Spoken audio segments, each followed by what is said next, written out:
পিছে কলিতানী আমাৰ ঘৰলৈ আহিলা ভালেই কৰিলা। পিছে কোনফালে গৈছিলানো? নে আমাৰ ঘৰলৈকে আহিছিলা? হয় ইয়ালৈকে আহিছিলোঁ। বিয়াখন পাতিলেই হয় পুতেৰ, কিন্তু আহিবলৈহে নহ'লে। সেইকাৰণে বোলো বিয়া পিছদিনাখনিয়ে গৈ পেলাই বোলো খবৰ এটাকে লৈ আহিম। আজি দেখাটো দিলেহি ভালেই কৰিলি। নতুনটো তোক মই বেয়াই পাই থাকিলোহেঁতেন। সৰুকালৰ বান্ধৱী হৈ আমাৰ ঘৰৰ বিয়াখন খাবহি নোৱাৰ তই। তোৰতো মই বন্ধুত্ব শেষ কৰিম বুলিয়ে ভাবিছিলোঁ। আইঅ তই মাতিবি আৰু মই বিয়া খাবলৈ নাহিম, কিন্তু ঘৰৰ পৰিস্থিতিটো চাইহে মই আহিব নোৱাৰিলোঁ। শাহুৱেকৰ যিহে বেমাৰ, প্ৰতিপাল কৰোঁতেই গ'ল আৰু মোৰ। পিছে বোৱাৰী মুখখন দেখা আকৌ, দেখাই নাই তাইক মই। ৰ মুখখন দেখাম, মাতি দিছোঁ। বোৱাৰী, অ' বোৱাৰী। অ' মা মোক মাতিছিলে। মাতিছিলোঁ। এয়া মোৰ সৰুকালৰ বান্ধৱী ৰূপহী কলিতা। তোমাৰ লগত এবাৰ চিনাকি হ'ম বুলি ভাবিছিলে, সেইকাৰণে তোমাক মাতিছিলোঁ। নমস্কাৰ। নমস্কাৰ। পিছে তোমাৰ নামটো কিনো? নামটো ৰুমি বৰা। ৰ'ব আপোনালোকৰ কাৰণে মই চাহ বনাওঁগৈ। হ'ব। বোৱাৰী কেবা হাইলা কপেশ্বৰী। বৰ ধুনীয়া ছোৱালীজনী পালি অ' তই। ঘৰখন যিমান ডাঙৰ, তাই কিন্তু চম্ভালিব পাৰিব যেন লাগিছে মোক। কেইদিনমানৰ পাছতহে ধৰা পৰিব ভালকৈ চম্ভালিব পাৰিবনে নোৱাৰে ঘৰখন। হওক তেওঁ, তই যে বাপেক নোহোৱাকৈ ল'ৰাটো যে ডাঙৰ দীঘল কৰিলি, ভাল সংস্কাৰ দিলি দেই তাক। আৰু একো অভাৱ নোহোৱাকৈ ডাঙৰ দীঘল হ'ল সি। এতিয়া মোৰ বহুত কষ্ট হ'ল, বহুত কষ্টৰে ডাঙৰ দীঘল কৰিছোঁ। আৰু সি মোৰ পচন্দ কেতিয়াও অৱহেলা নকৰে। মোৰ পচন্দৰ মতে মই এইক বেয়া কৰাইছোঁ। তোৰ পচন্দ বাৰু কেতিয়াবা ভুল হ'ব পাৰেনে? কি যে কথাবোৰ কওঁ আৰু দেই তই। বোৱাৰীয়ে চাহকণ বনাওঁতে ইমান সময় কৰিছে। মোৰ টাউনত কিবা বস্তু কেইটামানো ল'বলগীয়া আছে পাই, দেৰিয়ে হ'বগৈ চাগে আৰু। মই চাহকণৰ কাৰণে মই ৰখি নাথাকোঁ বুজিছ, মই গৈ থাকোঁ। আৰু এদিন সোমাম দে, ভাত খোৱাকৈ যাম একেবাৰে। আইঅ ৰ অকণমান ৰখি দে। ঘৰত ছাগলীকেইটা আছে নহয় সোমাবলৈ। কাপোৰ কানিও বাহিৰতে উলিয়াই থৈ আহিছোঁ। টাউনত সোমাই একেবাৰে ঘৰলৈকে যামগৈ আৰু। তহঁতৰহে ভাল আৰু দে, একো চাবলৈ মেলিবলৈ নাই। নকৰানি ৰাখিছোঁ আৰু বোৱাৰীও আহিলে ইফালে। আৰামেই আৰাম আৰু দে। আৰাম নহয় দে, চাকৰবিলাক মই পঠিয়াই দিলোঁ একেবাৰে। আহিব নালাগে বোলো, বোৱাৰী আহিব মোৰ। গোটেই ঘৰখন তাইয়ে চম্ভালিব পাৰিব। হয় নেকি? ভালেই কৰিলি। বোৱাৰী চোকা যেন পাইছোঁ দে, চম্ভালিব পাৰিব। তই চিন্তা কৰি নাথাকিবি, মই গৈ থাকোঁ বুজিছ। ঠিক আছে যা বাৰু। সৌৰভ, কি হ'ল? মন মাৰি বহি আছ যে? মন মাৰি থকা নাই, কালিৰ পৰা কিবা বুকুখন বৰ বিষাইছেও, খোজ মাৰি মাৰি ধৰিছে। কি জানো হৈছে? ইয়াত হয়তো বেছি কষ্ট কৰাৰ কাৰণেও হ'ব পাৰে। ইয়াত বহুত কষ্ট কৰাৰ কাৰণে হ'ব পাৰে। আপুনি ৰেষ্ট লওক আকৌ, ভাল হৈ যাব অলপ পাছতে। তুমি ঠিকেই কৈছা। বুজিছা ৰুমি, বুকুখন বৰ খামুচ মাৰি ধৰিছে অ'। মই বৰ সহ্য কৰিব পৰা নাই। মোৰ কিবা এটা হৈছে, উশাহটো ছুটি হৈ গৈছে অ'। ব'লা ডক্টৰৰ ওচৰলৈ ব'লা। হেৰি কি হ'ল আপোনাৰ? মা চকী এজনৰ কি হ'ল? হেৰি উঠকচোন। হেৰি চকুকেইটা মেলকচোন, আপোনাৰ কি হৈছে? মা বাবা, তই মোক এৰি থৈ কিয় গুচি গ'লি? তই কিমান কষ্টৰে ডাঙৰ দীঘল কৰিছোঁ, তই মোক এৰি থৈ গুচি গ'লি। মাহী, হৈ যোৱাবোৰ হৈ গ'ল আৰু সকলোৰে দুখ। এতিয়া জানো আমি দাদাক জানো আকৌ ঘূৰাই নিব পাৰিম? দুখ কৰি নাথাকিব। জীৱনত মই কি পাপ কৰিছিলোঁ? মাহ হালধি গোন্ধ নোযোৱা কৈ আপুনি মোক এৰি থৈ গুচি গ'ল। আৰু মই এই বিধৱা সাজত আজি কিয় এৰি থৈ গুচি গ'ল বৌ? বৌ, আপুনি একো পাপ কৰা নাই। ইয়াৰ ভগৱানৰ লীলা। কাৰ মৃত্যু কি হৈ যাব কোনেও নাজানে। চুপ থাক আদিত্য। এই কুলক্ষণীজনীৰ কাৰণে মোৰ আজি ল'ৰাটো এনেকুৱা অৱস্থাত এই চোতালত শুই আছে। এইজনীৰ কাৰণে। এইজনী যদি এখন ঘৰলৈ নাহিলেহেঁতেন, অন্ততঃ মোৰ ল'ৰাটো জীয়াই থাকিলহেঁতেন। মাহী, বৌ গাত কি জগৰ? বৌতো দাদাক একো কৰা নাই। দাদাটো হঠাৎ হাৰ্ট এটেকৰ কাৰণেহে মৃত্যু হৈছে। ৰাইজ, আপোনালোকে কি চাই আছে? এইজনীক এইখন সমাজৰ পৰা বহিষ্কাৰ কৰি দিয়ক। এই কোনো স্থান নাই, আৰু মই এই বোৱাৰী বুলি কেতিয়াও মানি নলওঁ। মাহী, আপুনি বৌক কিয় নিজৰ বোৱাৰী হিচাপে মানি ল'ব নোৱাৰে? আপোনাৰতো বোৱাৰী হয় ন? দাদালৈ 10 নম্বৰত তেওঁ বিয়া হৈ আহিছে, সমাজ জগত সাক্ষী কৰি। আৰু এতিয়া দাদাৰ মৃত্যুৰ পাছত তেওঁ ক'লৈ যাব? তেওঁতো সম্পূৰ্ণ এইখনেই নিজৰ ঘৰ। এগৰাকী অপবিত্ৰ আৰু বিধৱা মহিলা মই এইখন ঘৰত কেতিয়াও ৰাখিব নোৱাৰোঁ। তেওঁ মোৰ কোনো বোৱাৰী নহয়, এজনী মোৰ বাবে কুলক্ষণীহে। এইজনীৰ কাৰণে মোৰ ঘৰখন থান বান হৈ গ'ল। বৰণী, আপুনি ঠিকেই কৈছে। এইজনীক এইজনীক এখন ঘৰৰ পৰা বহিষ্কাৰ কৰি দিয়াই ভাল। মাৰ হালধি গোন্ধ নোচোৱাকৈ ল'ৰাটোক খাইহি নিলে। হা, এইজনী গাঁৱত যেতিয়ালৈকে থাকিব কোনো সুখে শান্তি থাকিব নোৱাৰে। অঁ ঠিকেই, এইখন গাঁৱৰ পৰা এজনীক উলিয়াই দিয়াই ভাল। বিধৱা মহিলাক কোনে বিয়া কৰাব এতিয়া? বৃদ্ধাশ্ৰমত থাককগৈ, ইয়াত স্থান নাই আমাৰ গাঁৱত। আপোনালোক কি মানুহ হেই? আপোনালোকতো এগৰাকী মহিলাগৰাকী বেদনা আপোনালোকে বুজি নাপায়? ইমান নিষ্ঠুৰনে আপোনালোক? তাত কিন্তু নবৌটো একো কৰা নাই। তেওঁ হয়তো কপালত এয়াই লিখা আছিল, বিয়াৰ পিছদিনাখনি স্বামীৰ মৃত্যু হোৱা। তেওঁৰ বেদনাখিনি আপোনালোকে বুজিবলৈ কিয় চেষ্টা নকৰে? এগৰাকী বিধৱা মহিলা দ্বিতীয় বিবাহ হোৱাটো কিয় সুবিধা নাথাকিব? থাকিবই লাগিব এইখন সমাজত। জন্ম মৃত্যু বিবাহ এয়া কোন সময়ত কি হৈ যাব কোনেও নাজানে।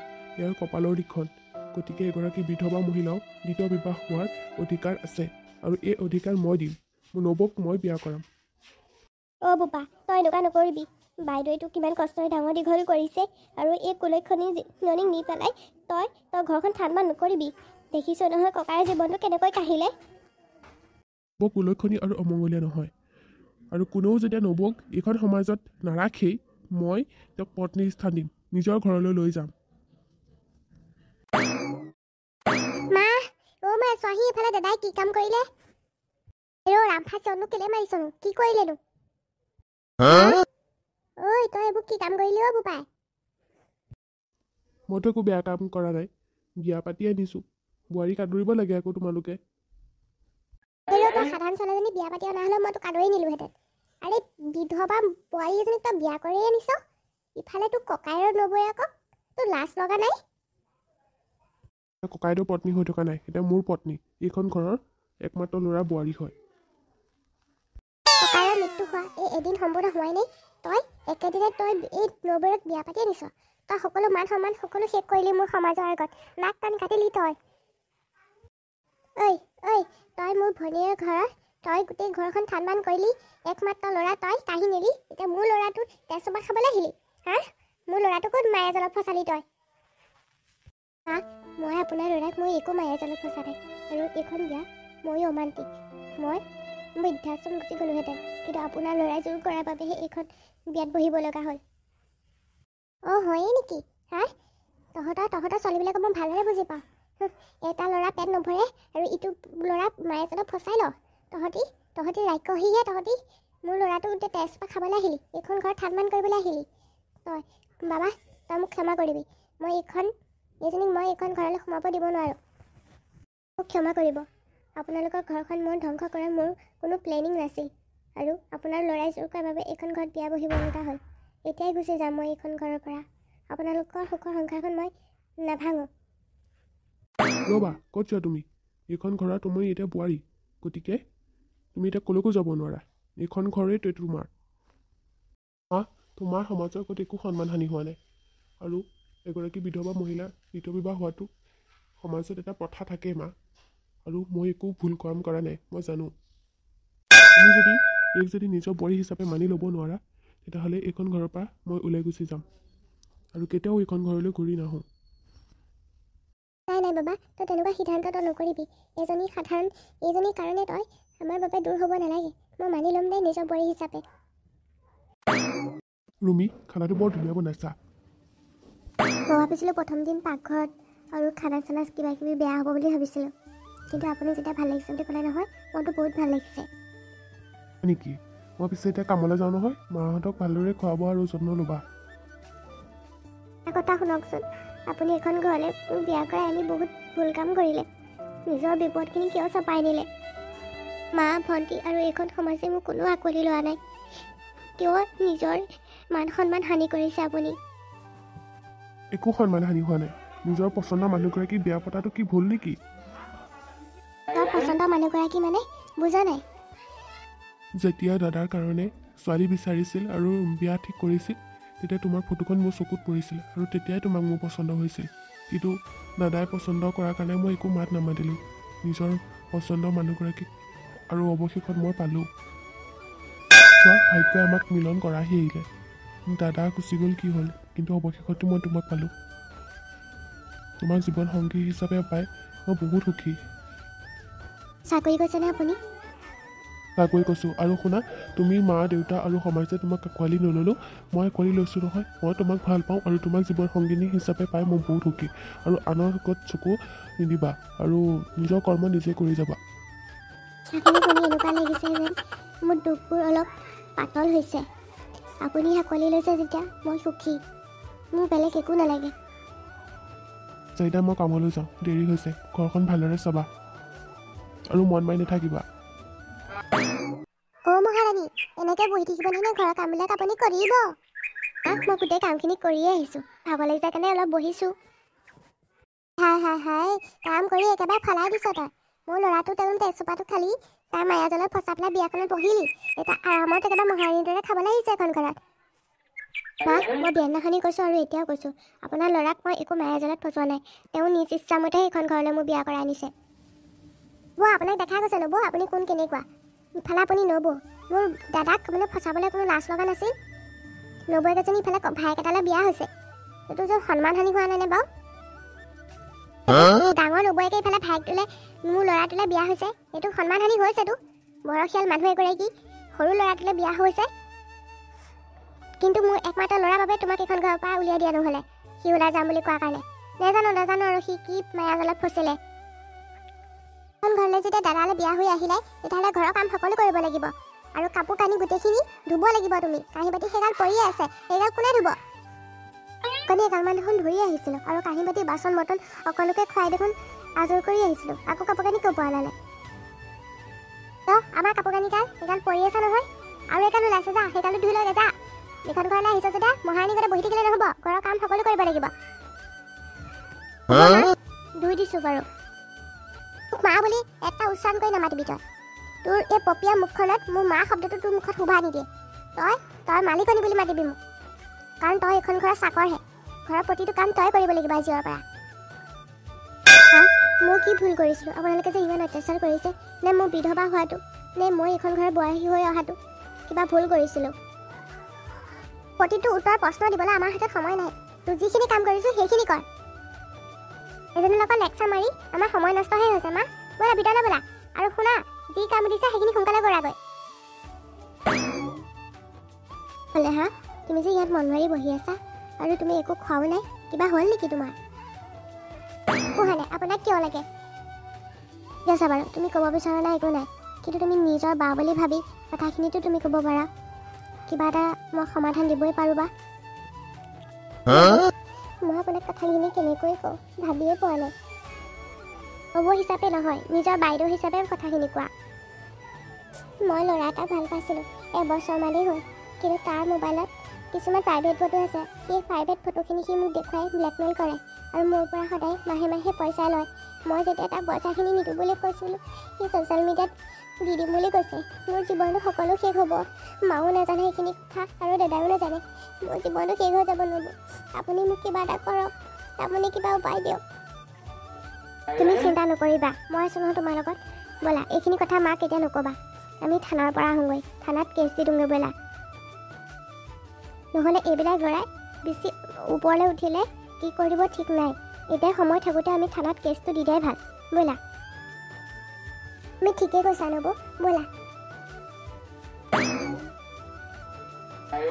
তোক যে ঘৰত বিচাৰি ফুৰিছোঁ, তই এই কুলক্ষণীৰ লগত ক'লৈ গৈছিলি? আৰু এইজনৰ লগত ঘূৰিবলৈ হাক দিছিলোঁ নাই? নবৌক গালি নিদিবা, নবৌৰ গাত একো জগৰ নাই। নবৌ আজি যদি মোক এই বিপদৰ সময়ত সহায় নকৰিলেহেঁতেন, আজি তোমাৰ ছোৱালী এই জীৱনটো ধ্বংস হৈ গ'লহেঁতেন। অমংগলে এজনীনো তোক কি বিপদৰ সময়ত সহায় কৰিলেনো? তাৰ বিপদ চপাইহে, তাৰ গোটেই পৰিয়ালটো ধ্বংস কৰেহে। প্লিজ, সদায় সদায় অকল নবৌক জগৰ দি নাথাকিবা। তুমি যেনেকৈ ভাবিছা তেনেকুৱা নবৌ নহয়। নবৌ সঁচাকৈ বহুত ভাল। তাইক মায়াজালত ফচালে তোকো যেন কিবা খোৱালে যেন পাইছোঁ। তয়ো তাই মায়াজালত ফচিলি নেকি বাৰু?